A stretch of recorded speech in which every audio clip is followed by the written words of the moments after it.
Hey everyone, welcome back. Today, we're diving into episode 782. What are the reasons to open a secured credit card in 2025? If you're new to credit or working on rebuilding your financial standing, this could be a game changer for you. Let's jump right in. First off, what's a secured credit card? It's a type of credit card that requires a deposit as collateral, usually equal to your credit limit. This makes it easier to get approved, especially if you have little or no credit history. But why should you consider opening one?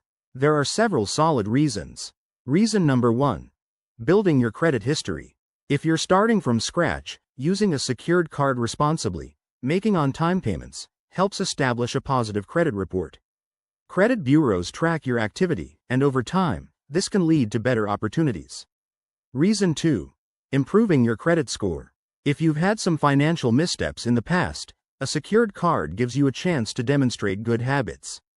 Consistent, on-time payments can boost your score, potentially unlocking unsecured cards down the line.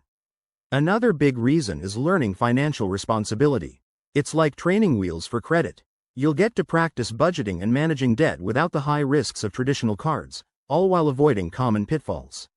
In 2025, with rising interest rates, secured cards often come with lower APRs compared to other options for people with poor credit, saving you money in the long run. Plus, many secured cards offer rewards programs or cashback, making them more appealing than ever.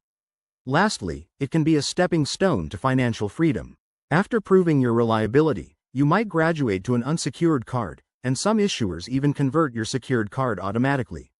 So, if you're looking to rebuild or start your credit journey, a secured credit card is worth exploring. Remember, always use it wisely to avoid fees or debt. Thanks for watching. If you found this helpful, hit that like button and subscribe for more financial tips. See you next time.